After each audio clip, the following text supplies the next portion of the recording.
பிரியமானவர்களே, இயேசு கிறிஸ்துவின் நாமத்தில் நான் உங்களை வாழ்த்துகிறேன். தைரியமா இருக்கீங்களா? பலனா இருக்கீங்களா? ஏதோ ஒரு காரியத்துக்கு பயந்து கொண்டிருக்கிறீங்களா? சூழ்நிலை பயப்படுத்தி கொண்டிருக்கிறதா?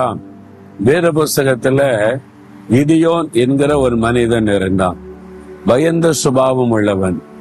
எதிராளிகள் தன்னுடைய வயல் நிலங்களை அறுவடை பண்ணி கொண்டு போயிருவாங்க. அதனால பயந்து அவங்க வர்றதுக்கு முன்னால அவசரமா அறுவடை பண்ணி கொண்டு போய் சேர்த்தரணும்னு அறுவடை பண்ணி கொண்டிருந்தான். எதிராளி வந்துருவாங்களோன்னு அவனுக்கு பயம். ஆனா அங்க தேவதூதன் நின்றான். நின்று என்ன சொல்லுகிறான்?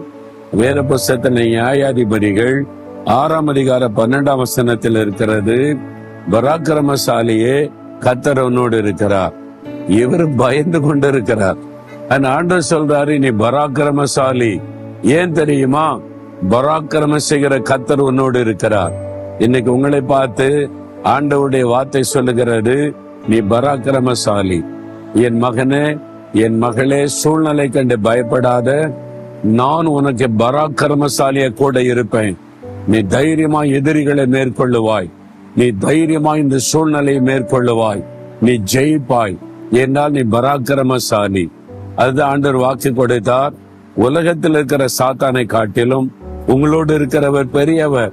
பெரியவர் கூட இருந்தா நம்ம பராக்கிரமசாலி தானே. அப்போ நீங்க பராக்கிரமசாலி தான்.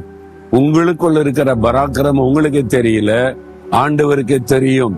உங்களை கொண்டு பராக்கிரமான காரியத்தை செய்ய போகிறார். இன்னைக்கு விசுவாசிங்க, அற்புதத்தை காப்பீங்க. இயேசுவே, என்னை பராக்கிரமசாலியாய் மாற்றினதற்காய் ஸ்தோத்திரம். நான் அற்புதங்களை பார்க்க போகிறேன். சூழ்நிலைகளை மாறப்போகிறது. இயேசுவின் நாமத்தில் ஜெபிக்கிறேன். ஆமேன், ஆமேன்.